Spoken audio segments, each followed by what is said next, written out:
Hey class, what we're going to do today is take a look at the shapes of covalent molecular molecules using the valence shell electron pair repulsion, or VSEPR theory. In the VSEPR theory, we will use the balloon to represent a shared pair of electrons. So the balloon is representing electrons in the nuclei. The bonding centers of the atoms are going to be the knots at the ends of the balloons. They're not visible because in the VSEPR theory, we know that these electron pairs are repelling. So it's the electrons that we are going to want to focus on in this case and not the nuclei.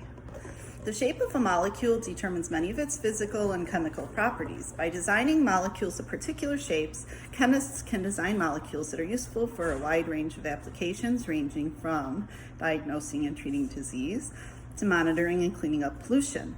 The overall goal of this presentation is to learn how to predict the shape of molecular geometry of a molecule from its Lewis structure. To do this, I will introduce you to valence shell electron pair repulsion, or VSEPR theory. This very simple method for predicting the shape of the molecules making up covalent compounds. The first step is to understand how objects extend from a single central point will arrange themselves to minimize the crowding between them. We will care about specific things called charge clouds, representing the electron pairs and the other bonds or lone pairs. The application of VSEPR is based on Lewis stat structures, which we've learned about in class. Valence shell electron pair VSEPR theory predicts the shape of molecules from molecular geometry. It applies to covalent compounds because these can form molecules. Unlike ionic solids, it is based on the principle that the electron pairs around an atom repel each other. These electron pairs are in lone pairs and bonds, and these lone pairs and bonds want to spread out from each other as far as possible. The concept of charge clouds is central to VSEPR.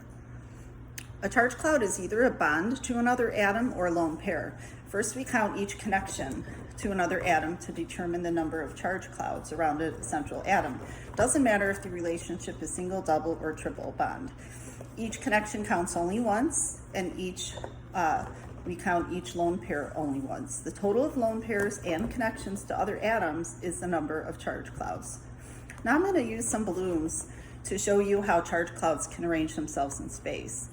As with charge clouds, the balloons don't want to occupy the same region of space. For now, consider the balloons as the connections or bonds to the atoms. If I tie two balloons together, which I've done, this represents the central atom located at the point where I tied them together.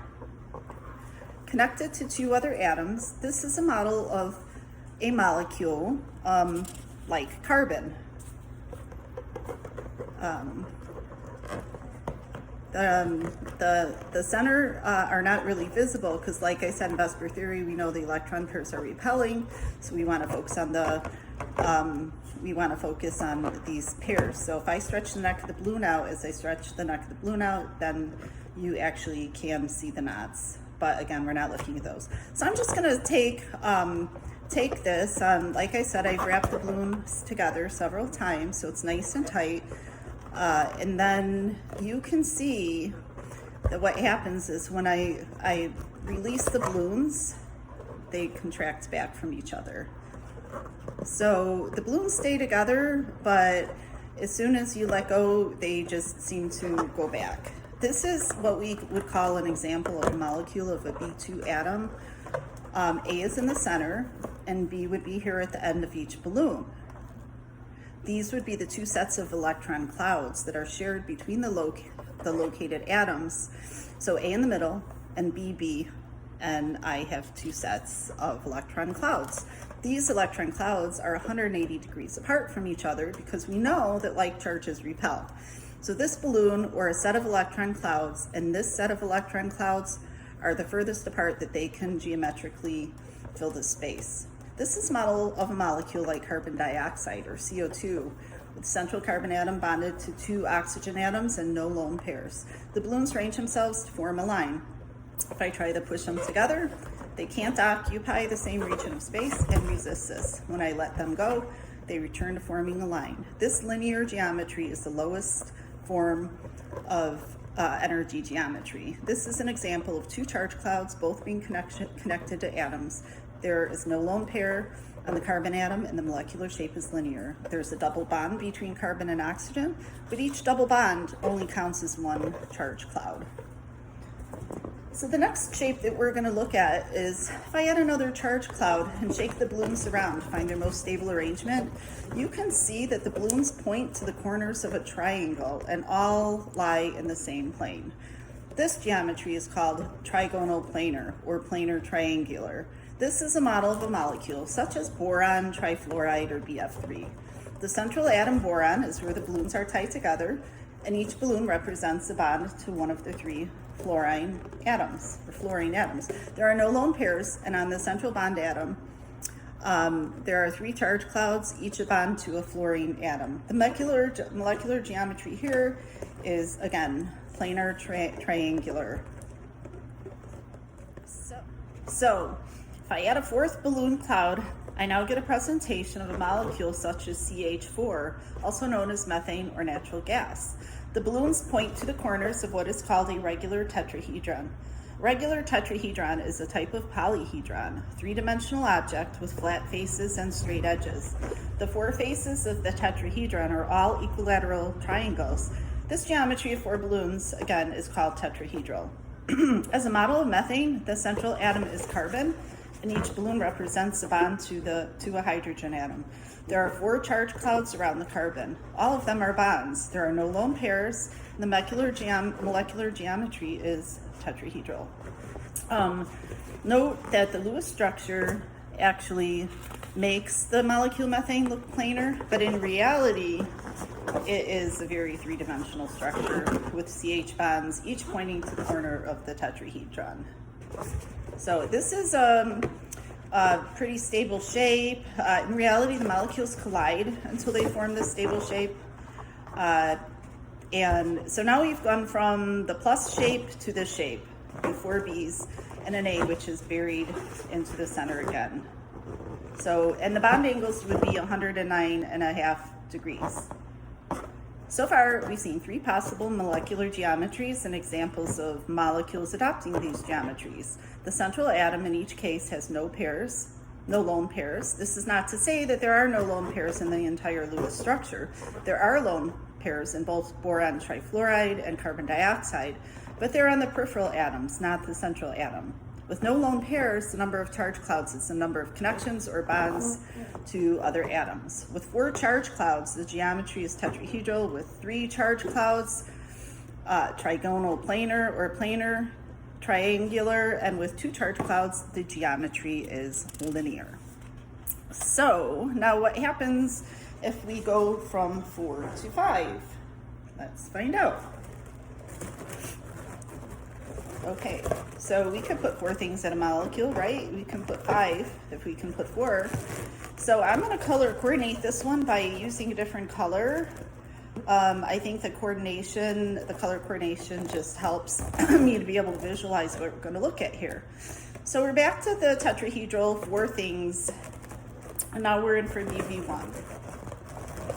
We twist the balloon next into the center. We end up with something that looks a little bit like this shape again. A is in the center. Now we have 5 different atoms, all alike. So we have an ABV molecule here, but this ADV molecule, we have 2 different kinds of geometries taking place. And we have the molecules, which are the red ones, which you can see here. See the red molecules. And red molecules are located around what we call the equator of the molecule in what we call equatorial positions, because that's the equator. Then we have the silver molecules, or silver balloons. That's where the color coordinating comes in, because silver balloons are in the axial positions. So we have combinations of 90s, 180s, and 120 degree angles in this molecule, if you look at it from all the different sides. See that? That is how that works. The five atoms bonded in the central atom are not all equivalent, and 2 different types of positions are defined. For Phosphorus pentachloride is an example. The phosphorus atom shares a plane with 3 chlorine atoms at 120-degree angles to each other in the equatorial positions, and 2 more chlorine atoms above and below the plane in the axial or apical positions. So according to VSEPR theory of molecular geometry, an axial position is more crowded because an axial atom has 3 neighboring equatorial atoms on the same central atom at 90-degree bond angle, whereas an equatorial atom has only 2 neighboring axial atoms at a 90-degree bond angle. For molecules with 5 identical ligands, the axial bond lengths tend to be longer because the ligand atom cannot approach the central atom as closely. As an example, in PF3, the axial PF bond length is 158 pm and the equatorial is 152 pm. And in PC5, the axial and equatorial are 214 and 202 respectively. So, moving on, there's a lot of balloons I had to blow up today.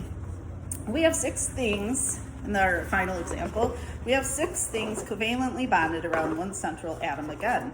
The central atom, very deep at the center of their B, B, B, B, B, and B, with 6 B's. And with this shape, what we have is all the subdots are filled. We have 90-degree angles in every direction.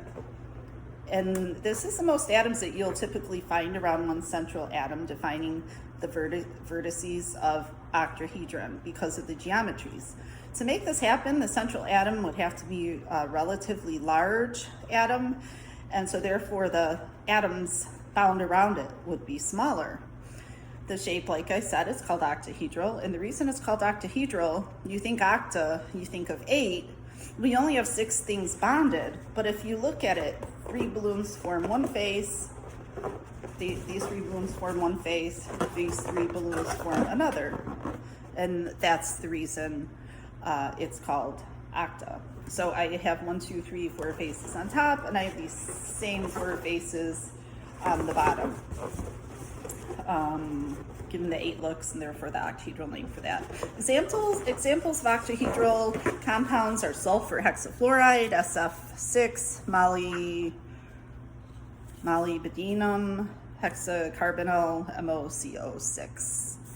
I hope you've enjoyed my presentation, a way to look at molecules in a 3-dimensional perspective and get an idea for how they actually occupy space in real world.